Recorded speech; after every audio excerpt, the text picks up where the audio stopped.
ating labuyo, no? At saka ito rin yung pinapakawalan kong breeder kong labuyo. So ayan nga pala siya mga kanter. Update lang pala sa ating breeder na labuyo na pinapakawalan ko mga kanter. So nandyan pa rin siya. At napakarami ng lahi niyan mga kanter. So yan siya, palakad-lakad lang dito sa paligid at hindi siya umaalis. Yan o. Yan.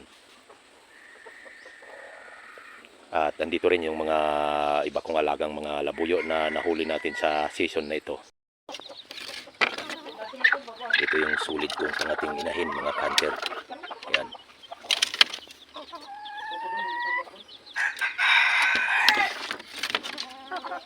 Ito yung iba natin mga nahuli ng mga nakaraan.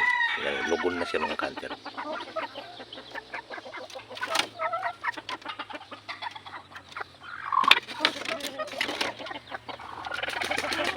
Ito pa. Palugon na rin yan. Manipis na ang kanyang batok. Ayan.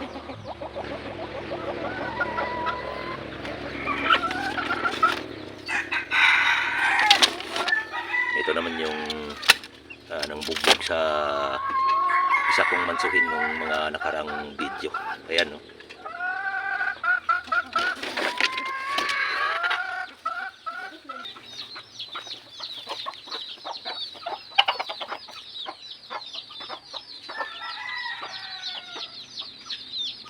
Ito pa.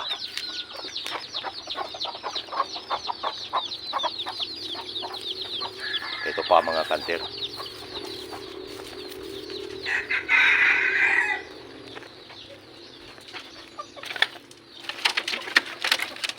Ito pa. Yan mga maiilap yan mga kanter.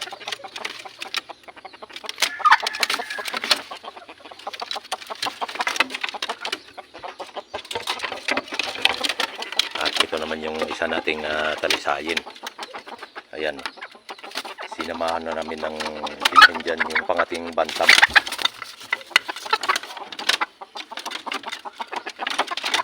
White legs na talisay. At ito pa mga kanter.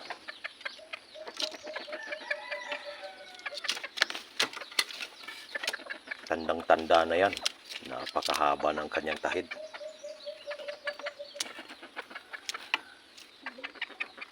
Yan o. Hindi niya makita. Ayan, tahid.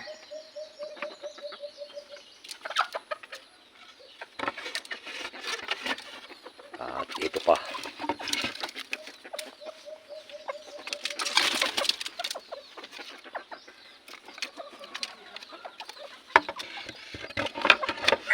At meron din akong Texas dito mga kanter. Yan. Green legs na Texas yan. Yan. Papalahian natin yan ng labuyo. At yun naman yung pangati naming pinakamalaki. Mas malaki pa kay Cantonese yan. Ito rin pala mga kanter yung mistisa kong labuyo na pinapabridan ko sa isa nating purong labuyo na tandang. No? Ayan. At andito pa yung isa. Ito yung bantam labuyo ko. Ayan. So wala pa siyang itlog mga kanter. So isa din yung mistisa. Ang ama nito ay purong labuyo at ang ina naman ay bantam. Ang kanyang ina. Yan. Naging tubig. At andito pa yung isa mga kanter. Ito yung isa kong mistisa ring labuyo. Ayan, mailap. Napakilap yan mga kanter. Meron na siyang itlog dito sa loob ng kanyang pulungan. Ayan, silipin natin. Lapit lang natin ng konti mga kanter. Ayan, ayan. 5 ng itlog niyan. Yung isa siguro ay ayun, natabunan ng kanyang pugad. So mailap na klaseng mistisang labuyo. pakailap.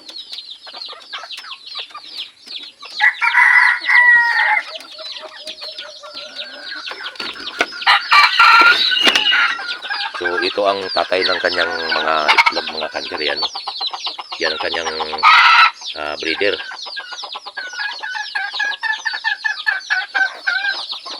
At ang breeder naman nito, itong bantam na labuyo, yan, ang breeder niya ay ito.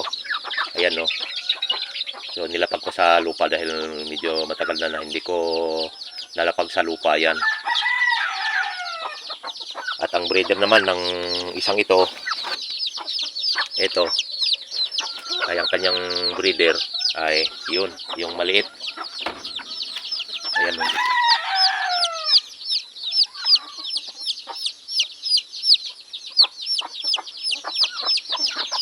So hindi ako ano ng mga purong inahin, mga kanter. Hindi naman sa sa mga kasamahan natin, pero sa akin ay hindi ako nagpapabreed ng puro to puro. Yung purong inahing labuyo at saka purong tandang. So hindi ako gumagamit ng purong inahin dahil siguro alam nyo naman na sobrang hirap buhayin yung mga purong labuyo, yung purong inahing labuyo at saka purong tandang din. So nahihirapan talaga ako, mga kanter, mag-alaga sa mga purong-puro na papalahiin, kaya mas minabuti kong magpalahi sa mga mistisa lamang dahil sa pagkakaalam ko ay mas mainam itong mga mistisa na. Itong mga mistisa kasi ay una ko itong palahi. Mga sinaunang palahi ko itong mga mistisa ko, kaya kapag napisa na ang kanyang itlog ay lalagay ko muna sa kulungan hanggang sa tumubo yung mga pakpak ng sisiw, at saka ko pakakawalan dito lang din sa paligid ng bahay. Yan ang advantage ng mga mistisa na sa atin lang lumaki na mga inahin. Kagaya nitong mga sisiw ko dito, mga kanter, ganito. Yan. Yan. Itong inahin ay hindi labuyo.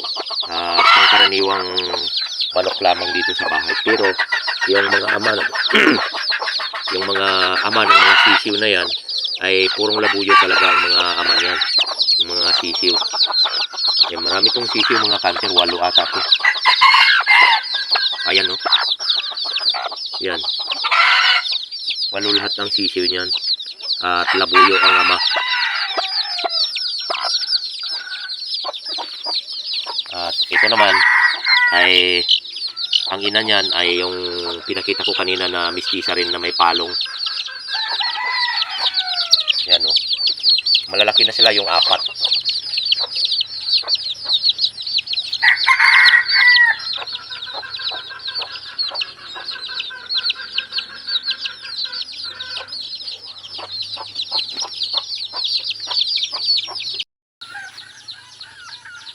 Ito pala yung mga mansuin ko, mga kanter, itong 3 na yan, no. Itong 3. Ayan yung isa, oh. Yan.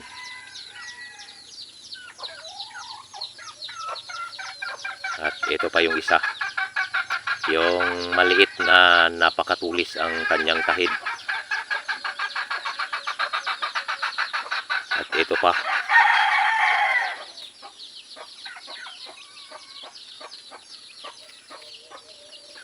So baling 3 ang mga yan. Kaso lang, mga kanter, ay dito kasi sa lugar namin ay nagsimula nang maglugon yung mga labuyo sa bundok, kaya minsan pumupunta kami sa bundok ay bibihira na lang din ang mga tumitilaok na mga alpas na labuyo.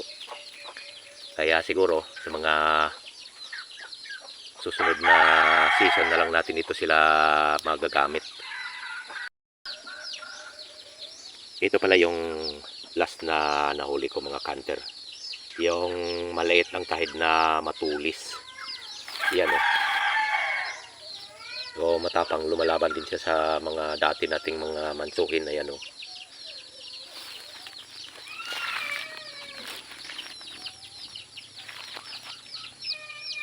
Matapang, so napakaliit na klaseng labuyo yan mga ka-hunter, pero napakatapang niya.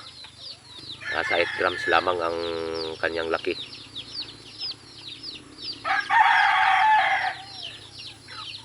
Ito yung isa na mansuhin natin.